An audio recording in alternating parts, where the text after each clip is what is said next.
तो शुरू करता हूँ एक शेर से कि खुदा ने चाहा तो तुम्हारी बर्बरता का बड़े तकल्लुफ़ से हिसाब करेंगे। खुदा ने चाहा तो तुम्हारी बर्बरता का बड़े तकल्लुफ़ से हिसाब करेंगे। और हमें यहाँ देख वो मायूस क्यों हुआ है। और हमें यहाँ इतने अच्छे मंच पे जब पढ़ते हैं तो मायूसी उनके चेहरे पे आ जाती होगी, तो इस पे कुछ लिखा है कि और हमें यहाँ देख वो मायूस क्यों हुआ है। अरे उसे कोई कहो, हम उसे नहीं अपनी शायरी पढ़ेंगे। इससे शुरू करता हूँ कि मैं सुंदरता पर कुछ लिखने क्या नहीं मैं सुंदरता पर कुछ लिखने चला, हर्फ अल्फाज इल्म सब कम पड़े। मैं सुंदरता पर कुछ लिखने चला, हर्फ अल्फाज इल्म सब कम पड़े। और देखा स्याही से उतरता कागज़ पर तेरा नाम। और देखा स्याही से उतरता कागज़ पर तेरा नाम। ये क्या न चाहते हुए भी हम उस तरफ चल पड़े। ये क्या न चाहते हुए भी हम उस तरफ चल पड़े। कि मैं तो डरता हूँ उसके जुदा होने के एहसास भर से। मैं तो डरता हूँ उससे जुदा होने के एहसास भर से। और वो तो अपनी शामें किसी और पर लुटा देती है। और मैं तो डरता हूँ उससे जुदा होने के एहसास भर से। वो तो अपनी शामें किसी और पे लुटा देती है। एक वो है जो मुझे तबाह करके भी खुश है। एक वो है जो मुझे तबाह करके भी खुश है। एक मेरी माँ है जो मुझे गिरते हुए ही उठा लेती है। एक मेरी माँ है जो मुझे गिरते हुए के और प्यार करते हो उससे तो करते ही हैं यहाँ पे जितने भी जने आए तो। और प्यार करते हो उससे तो उसे बताना भी तो ज़रूरी है। चाहे एक तरफ़ा ही मोहब्बत क्यों ना हो, उसे निभाना भी तो ज़रूरी है। और कुछ महफ़िलों में बैठना और कुछ से उठकर चले जाना भी ज़रूरी है। हर महफ़िल में बैठोगे तो जजमेंट जल्दी होने लग जाएंगे तुम्हारे खिलाफ के। और कुछ महफ़िलों में बैठना तो कुछ से उठकर चले जाना भी ज़रूरी है। और इंसाफ मिले हर अदालत में ऐसा ज़रूरी नहीं मेरे दोस्त। कभी कभी दिलों की अदालतों में हार जाना भी ज़रूरी है। कभी कभी दिलों की अदालतों में हार जाना भी ज़रूरी है। मैं गाता रहूँगा फ़ज्र तक। ये फ़ज्र मैंने पहली बार शब्द सुना था श्रेयांश भैया की पोइट्री में, तो उससे मैंने इसको लिया कि मैं गाता रहूँगा फ़ज्र तक अगर वो कहेगी कि मुझे सुनना पसंद है। फ़ज्र होता है सुबह का वक्त जो होता है नमाज का, तो रात से शुरू करूँगा उसके लिए गाना और गाऊँगा कब तक, फ़ज्र तक। मैं गाता रहूँगा फ़ज्र तक अगर वो कहेगी कि मुझे सुनना पसंद है। लिख दूँगा हमारी मोहब्बत की कहानी मीर रांझा की तरह, वो एक बार जो कह दे कि मुझे पढ़ना पसंद है। और मना लूँगा उसे हर दफ़ा, और मना लूँगा उसे हर दफ़ा, वो एक बार जो कह दे कि मुझे रूठना पसंद है। मगर अब दिल का सौदा नहीं करूँगा उस व्यापारी से। मगर अब दिल का सौदा नहीं करूँगा उस व्यापारी से। क्योंकि उसे तो दिलों को लूटना पसंद है। क्योंकि उसे तो दिलों को कि जिस शहर से मैं आता हूँ उस शहर में पतंगबाजी का बड़ा शौक़ रखा जाता है। जयपुर शहर से मैं आता हूँ एक गज़ल टाइप कुछ लिखने की कोशिश करी है, अभी कोशिश ही कर रहा हूँ। तो सुनना अगर पसंद आए तो ताली ज़रूर बजाना, मुझे अच्छा लगेगा। कि ज़िंदगी और मौत की पतंग मेरे छत के ऊपर पेच लड़ा रही थी। ज़िंदगी और मौत की पतंग मेरे छत के ऊपर पेच लड़ा रही थी। किसी तरफ से ढील तो किसी तरफ से डोर खींची जा रही थी। कि किसी तरफ से ढील तो किसी तरफ से डोर खींची जा रही थी। कट के गिरी कुछ यादें इस गुत्थम गुत्थी में।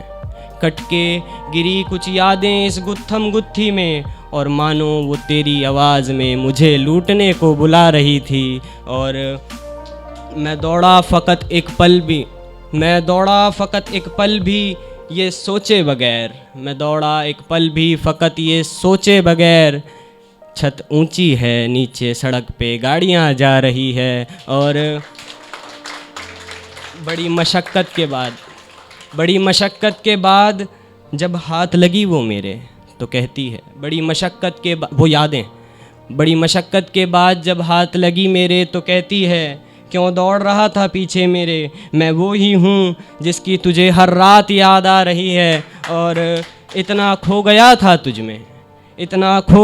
तुझ में कि भूल गया उस पेज के बारे में, वो ज़िंदगी और मौत का जो पेज छत पे चल रहा था उसके बारे में मैं भूल गया कि और इतना खो गया था तुझ में कि भूल गया उस पेज के बारे में। ऊपर देखा तो ज़िंदगी की पतंग मौत की पतंग, एक बार ना, और ऊपर देखा तो ज़िंदगी की पतंग मौत की पतंग से कटकर खुले आसमान में लहरा रही है। और अब उसको लूटने की भी हिम्मत नहीं बची है क्योंकि ज़िंदगी ख़त्म हो चुकी है। एक और गज़ल पढ़ने की कोशिश करता हूँ कि घाव देखे होठों के जिस्म पर उसके किसी और शख्स के, घाव देखे होठों के उसके जिस्म पर किसी और शख्स के, समझ गया मैं मेरे होते हुए भी किसी और से दिल लगा रही है वो। और निभ न सकी उसकी मुझसे जो, निभ न सकी उसकी मुझसे जो, वो मोहब्बत उस शख्स से कैसे निभा रही है वो। और लग रहा है उसे कि पता नहीं है मुझे कुछ भी, लग रहा है उसे कि पता नहीं है मुझे कुछ भी, कितना बेहया है ये सब करके भी मुझसे नज़रें मिला रही है वो। और गर हो गया है वो रकीब का तो, गर हो गया है वो रकीब का तो, क्या वजह लेकर मुझसे मिलने आ रही है वो। और बैठे महखाने में दफन करने को तेरी हर रंजिशें, बैठे महखाने में दफन करने को तेरी हर रंजिशें, मगर पीने के बाद हर चेहरे में मासूमियत भरा चेहरा नज़र, एक सेकंड, और मगर पीने के बाद हर चेहरे में मासूमियत भरा चेहरा नज़र आ रहा है वो। और रोज़ कहता हूँ भूल गया हूँ तुझे, और रोज़ कहता हूँ भूल गया हूँ तुझे, मगर ये सब कहते हुए भी मुझे याद आ रही है वो। और एक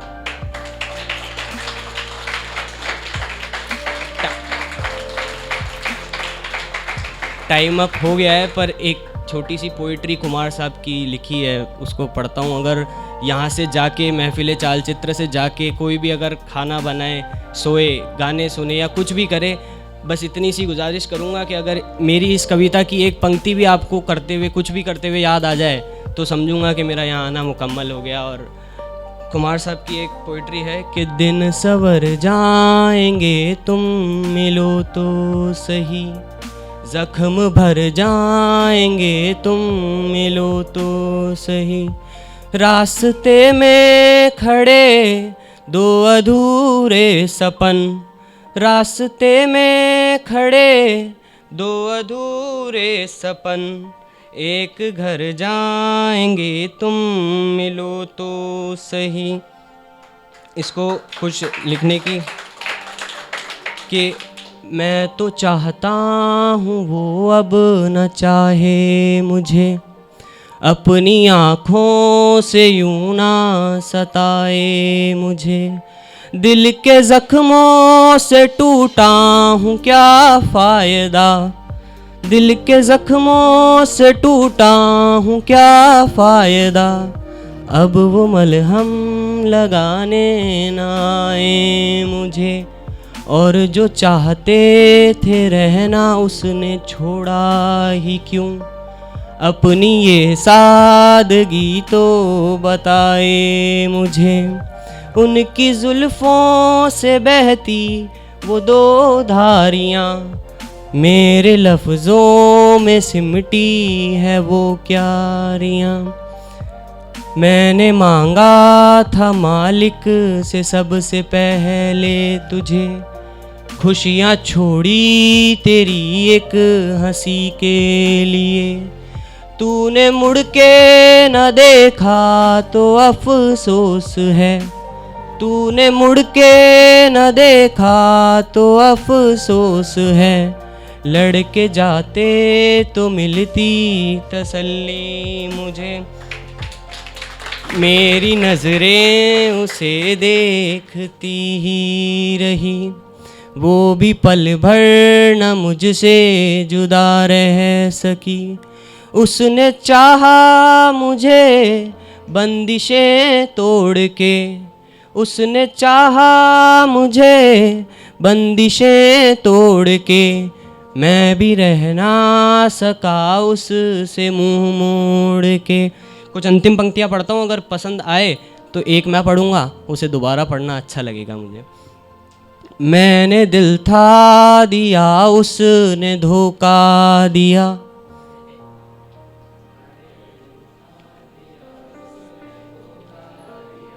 मैंने फिर से उसे एक मौका दिया।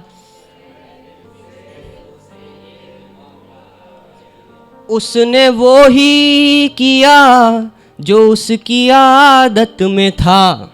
अगली पंक्ति में बताऊंगा कि उनकी क्या आदत थी, कि उसने वो ही किया जो उसकी आदत में था। मैंने लिखा उसे फिर मैं पढ़ता गया। थैंक यू, बहुत बहुत शुक्रिया।